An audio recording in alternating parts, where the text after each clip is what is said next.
Jaya plus நேயர்களுக்கு வணக்கம். நாகர்கோவில் திருப்பதி சாரம் திருவாளி மார்பன் பெருமாள் திருக்கோயில் பெருமாளின் 4 திருக்கோலங்களில் ஒன்றான அமர்ந்த திருக்கோலத்தில் எழுந்தருளி அருள் பாலிக்கிறார் நாகர்கோவில் திருப்பதி சாரம் திருவாளி மார்பன் பெருமாள். ஆழ்வார்களால் மங்களாசாசனம் செய்யப்பட்ட 108 வைஷ்ணவ திருத்தலங்களில் 35வது திருத்தலமாக விளங்குகிறது நாகர்கோவில் திருப்பதி சாரம் திருவாளி மார்பன் பெருமாள் திருக்கோயில்.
கடுகு சர்க்கரை படிமத்தால் வடிவமைக்கப்பட்டிருக்கிறது திருப்பதி சாரம் திருவாளி மார்பன் பெருமாள் திருவுருவச் சிலை.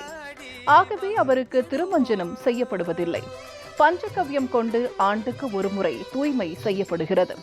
ஆழ்வார்களில் முதல் ஆழ்வாராக போற்றப்படும் நம்மாழ்வார் திருவாளி மார்பன் பெருமாளை தனது திருவாய்மொழி பிரபந்தத்தில் பாடி மங்களாசாசனம் செய்துள்ளார்.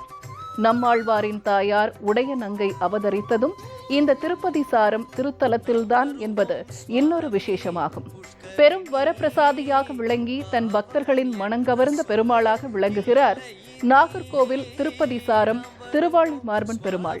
புரட்டாசி மாதம் முழுவதும் புகழ்பெற்ற திருமால் கோயில் திவ்ய தரிசனம் சிறப்பு நிகழ்ச்சியில் இன்று பழமையும் பெருமையும் மிக்க நாகர்கோவில் திருப்பதி சாரம் திருவாளி மார்பன் பெருமாள் திருக்கோயில் மகிமைகளையும் மகத்துவங்களையும் காண்போம்.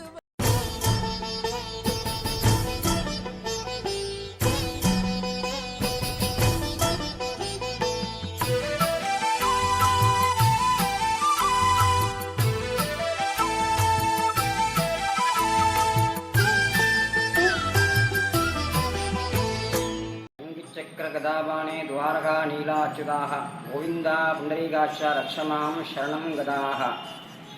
இந்த ஸ்லோகத்திலே பெருமாளுக்குண்டான சங்கு சக்கரமும் கதையும் அபய வரத அஸ்தமும் சொல்லக்கூடிய பெருமாளுடைய சுயரூபமாக இருக்கக்கூடிய கிருஷ்ணரை இந்த புரட்டாசி மாதம் ஒவ்வொருவரும் வழிபடும் போது எல்லா பாவ கர்மாக்களும் தீரும் என்றும் சொல்வார்கள். இந்த புரட்டாசி மாசமானது சனிக்கிழமையிலே சுவாமியை வழிபடுபவர்களுக்கு சனி தோஷங்களால் வரும் கஷ்டங்களும் சனி தோஷங்களால் வரும் பீடைகளும் நோய் நொடிகளும் எல்லாமே நீங்கும் என்றும் சொல்வார்கள். ஆகையால் ஒவ்வொரு சனிக்கிழமையும் பெருமாளுக்கே உகந்த சனிக்கிழமையாக எல்லோரும் பெருமாளை தொழுது லோகா சமஸ்தா சுகினோ பவந்து, லோகத்திலே வாழக்கூடிய ஜீவராசிகளாகிய எல்லா ஜீவராசிகளுக்கும் ஒரு சோறு படைத்து உலகை ஆண்டாள் என்று சொல்ற மாதிரி ஒரு பருக்கை உண்டு உலகத்துக்கே அன்னமளித்த பெருமாள் நமக்கெல்லாம் பட்டினியின்றி பசியுமின்றி எல்லா உலகத்தையும் காக்கும் ஜீவராசிகளுக்கு அன்னம் படைத்து அவருடைய அருளால் என்றைக்கும் நித்தியபடியாக வாழ வைப்பார் என்கிற ஐதீகம் உண்டு.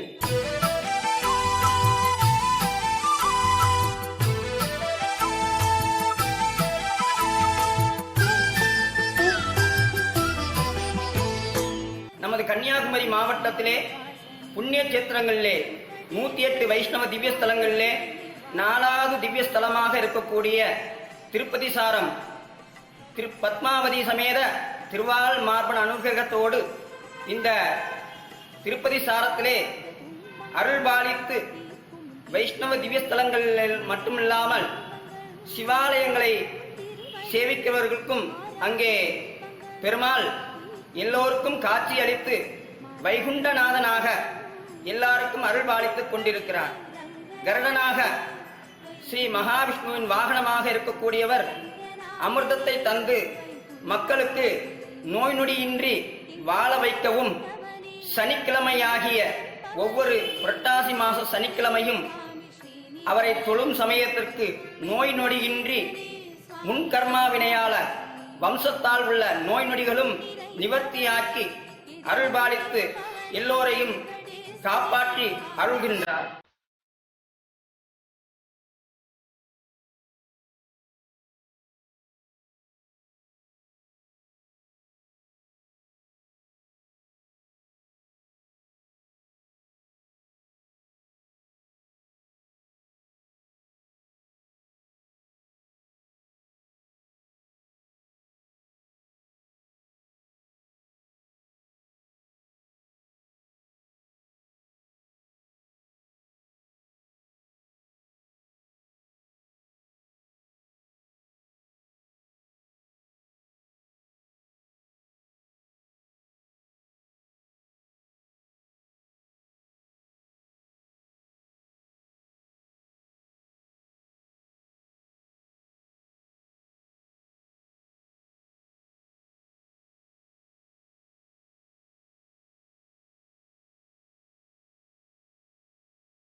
கோவிலில் பல உறுப்புகள் அமைக்கப்பட்டு அர்த்த மண்டபம், மகா மண்டபம், வழிபாட்டு மண்டபம், ஒற்றைக்கால் மண்டபம், வெளி சுற்று, உள் சுற்று, மதில்கள், கருவறை, விமானம் என பல உறுப்புகளை கொண்டது நம்முடைய திருவன்பரிசாரம். கோவிலினுடைய கருவறை அகநாழிகை, புறநாழிகை என இரண்டாக பிரிக்கப்பட்டு அகநாழிகையில் மூலவர் வலது காலை மடக்கி இடது காலை தொங்கவிட்டு தன்னுடைய கைகளில் பலவிதமான போர்க்கருவிகளை ஏந்தியவாறு காட்சியளிக்கின்றார். மூலவர் கடுகு சர்க்கரை படிமத்தால் செய்யப்பட்டது. ஆகம முறைப்படி 50 சென்ட் நிலப்பரப்பில் அமைக்கப்பட்டது நம்முடைய வைணவ திவ்ய தேசம். வருவார் செல்வார் வன்பரிசாரத்து இருந்த என் திருவாள் மார்பா என்று நம்மாழ்வார் தன்னுடைய திருவாய்மொழியில் 801வது பாடலில் திருவன்பரிசாரத்தினுடைய சிறப்பை எடுத்து எம்பியுள்ளார்.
நம்மாழ்வாரினுடைய தாயார் உடையனங்கை அவதரித்த திருத்தலம் கோவிலினுடைய மேலரதி வீதியில் கிழக்கு பக்கமாக அவருடைய தாயார் நம்மாழ்வாரினுடைய தாயார் உடையனங்கையருடைய இல்லம் இன்றைக்கும் பாதுகாக்கப்பட்டு வழிபாடுகள் செய்யப்பட்டு வருகின்றது. அப்புறம் மூலவர் கடுகு சர்க்கரை படிமத்தால் செய்யப்பட்டதுனால அபிஷேகம் கிடையாது. பஞ்ச கவ்ய முறைப்படி அதை சுத்தம் செய்யப்படுகின்ற பஞ்சகவ்யம் மூலம் சுத்தம் செய்யப்படுகிறார்கள். பஞ்சகவ்யம்னா ஒரே பசுவிலிருந்து எடுக்கப்பட்ட பால், நெய், மோர், கோமேதகம், அதுக்கப்புறம் சாணம், இந்த 5 முறையை கலந்து தர்பை புல்லால் தூய்மை செய்யப்படுகின்றார்கள். கடுகு சர்க்கரை படிமத்தால் செய்யப்பட்டதால் அபிஷேகம் கிடையாது.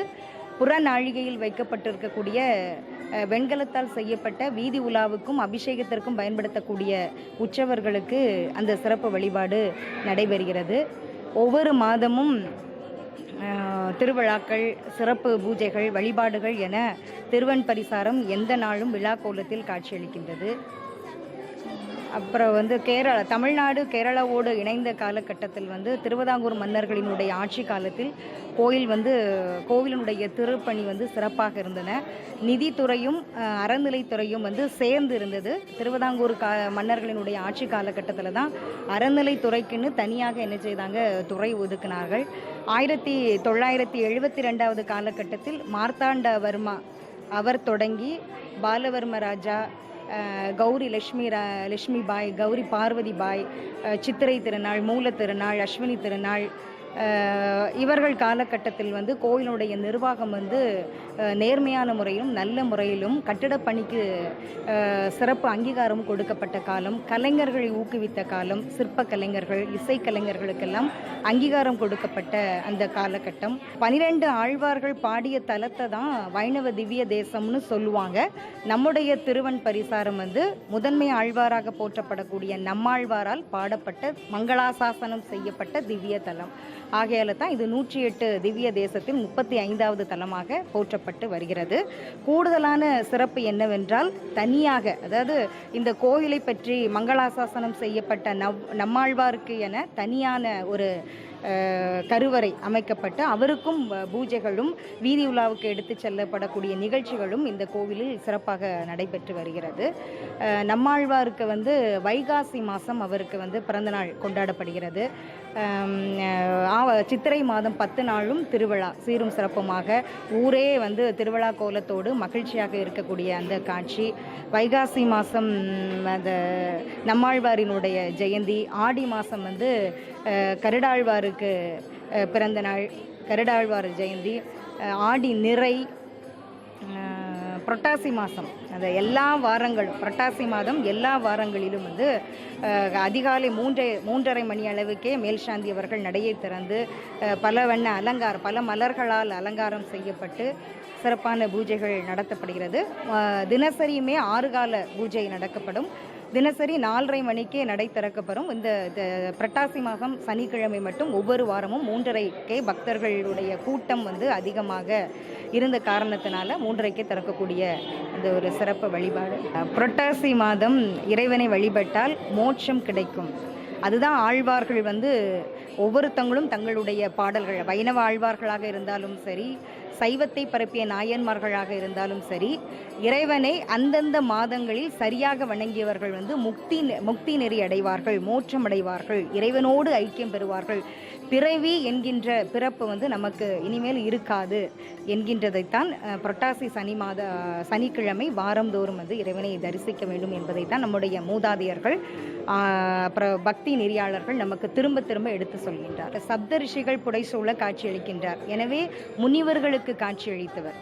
அதுக்கப்புறம் அரக்ககுர தலைவனான ராவணனுடைய தம்பி விபீஷ்ணனுக்கு ராமனுடைய பட்டாபிஷேகம் முடித்து கோவிலுக்கு எதிரே இருக்கக்கூடிய சோமலட்சுமி தீர்த்தக்கரை, புண்ணிய தீர்த்தமாக்கும் சோமலட்சுமி தீர்த்தக்கரையில் நீராடி இந்த திருவாழ்மார்பரை வணங்கிய பொழுது மீண்டும் எனக்கு ராமனுடைய பட்டாபிஷேகத்தை காண எனக்கு வரம் தர வேண்டும் என கேட்டதாகவும், திருவாழ்மார்பன் உடனே அவருக்கு அருள் புரிந்ததாகவும், அதற்கு ஆதாரமாகத்தான் திருவாழ்மார்பரனுடைய பக்கத்திலே வலது புறத்திலேயே ராமர் லக்ஷ்மி சீதையின் கோவிலினுடைய அந்த ஒரு காட்சி நமக்கு இன்றைக்கும் நினைவுபடுத்தும் விதமாக இருக்கிறது. எனவே சப்த ரிஷிகளுக்கு காட்சியளித்த திருவாழ்மார்பர், அரக்ககுல தலைவனுடைய தம்பி விபிடனுக்கு காட்சியளித்த திருவாழ்மார்பர், அதுக்கப்புறம் பிரகலாதனுடைய வேண்டுதலை நிறைவேற்றியவர், பிரகலாதனுடைய வேண்டுதலை நிறைவேற்றிய இறைவன் நம்முடைய திருவாழ்மார்பர். எனவே இந்த கோவிலினுடைய அதிகப்படியான சிறப்பு என்னவென்றால், நீ என்ன நினைச்சு வந்தியோ அது நினைத்த மாத்திரத்திலேயே உடனேயே பூர்த்தியாகும் என்பதை திரும்ப திரும்ப திரும்ப திரும்ப சொல்லுவது மாதிரியான ஒரு அமைப்பு தான் இங்கு இருக்கக்கூடிய திருவாழ்மார்பர்.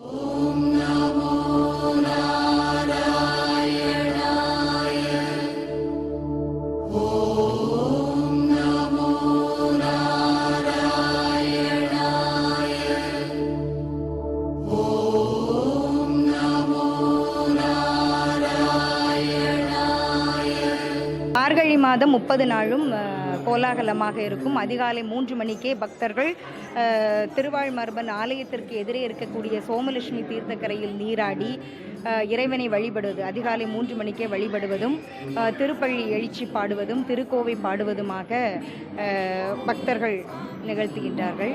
மார்கழி மாதம் வடக்கு பக்கமாக இருக்கக்கூடிய அந்த சொர்க்க வாசல் அன்று மட்டும்தான் திறக்கப்படுகிறது. அதிகாலை 3:30 மணி அளவில் திருவாழ்மார்பருக்கு பூஜைகள் செய்து வடக்கு வாசல் திறக்கப்படுகிறது. திருவாழ்மார்பரை நேரடியாக தரிசித்து வலது பக்கமாக இருக்கக்கூடிய வாசல் வழியாக சென்றால் அவர் காலடியில் சரணம் என்பது அடியவர்களுடைய ஒரு விதமான நம்பிக்கை. அப்புறம் 3 கல்வெட்டுகள் கோயிலை சுற்றி காணப்படுகிறது. 3 கல்வெட்டுகளும் வேணாட்டு அரசனாகிய சேர சோழ பாண்டிய மன்னர்களுடைய கொடை சிறப்பை எடுத்து காட்டுகிறது.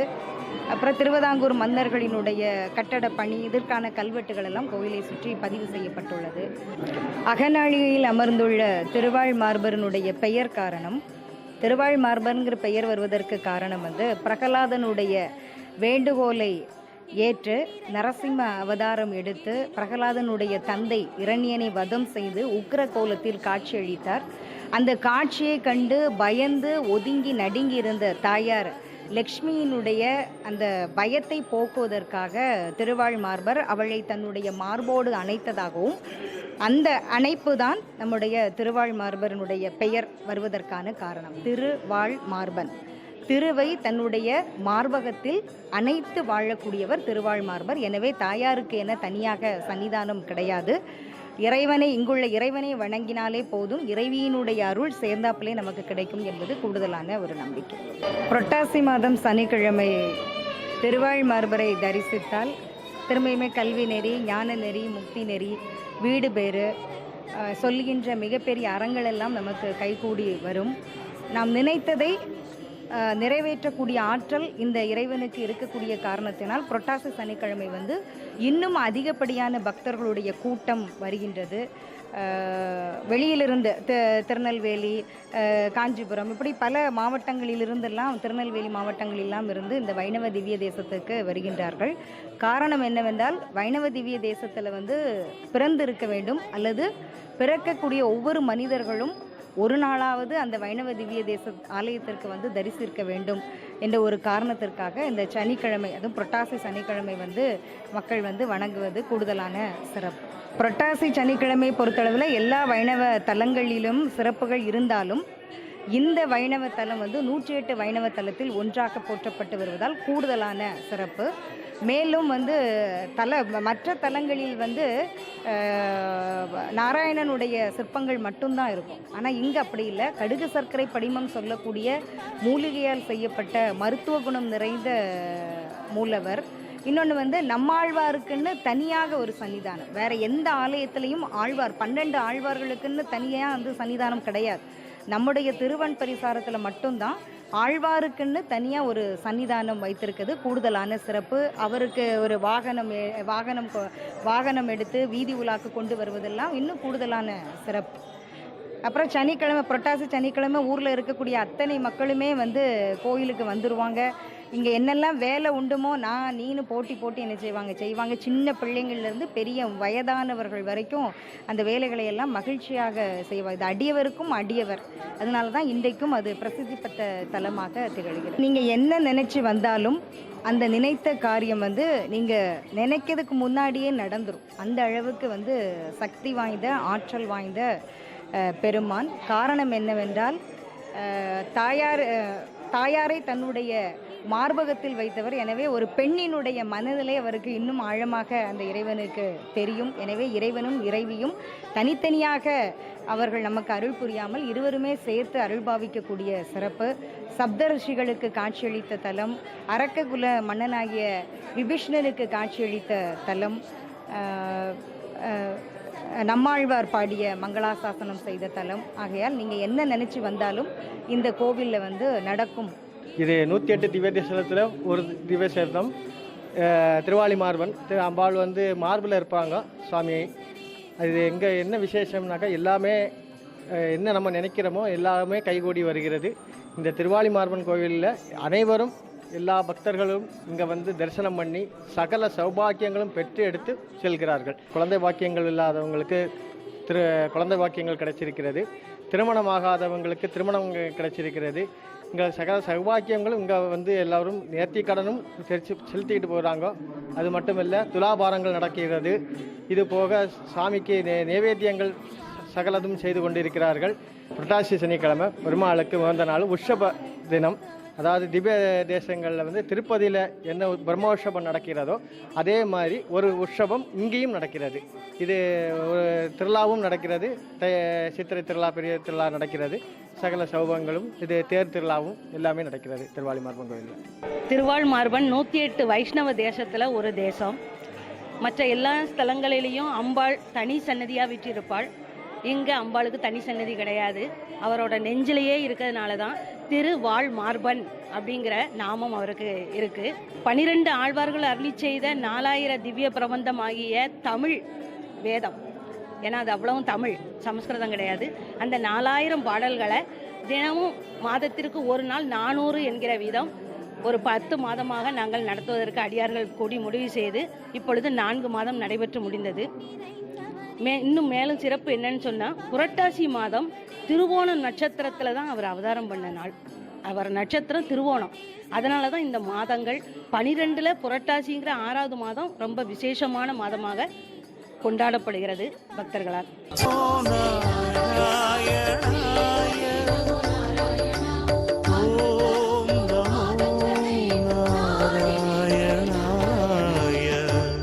புரட்டாசி மாதம் முழுவதும் புகழ்பெற்ற திருமால் கோயில் திவ்ய தரிசனம் சிறப்பு நிகழ்ச்சியில் இன்று பழமையும் பெருமையும் மிக்க நாகர்கோவில் திருப்பதி சாரம் திருவாளி மார்பன் பெருமாள் திருக்கோயிலின் மகிமைகளையும் மகத்துவங்களையும் பார்த்தோம். நாளை வேறொரு புகழ்பெற்ற திருமால் கோயிலை தரிசிப்போம்.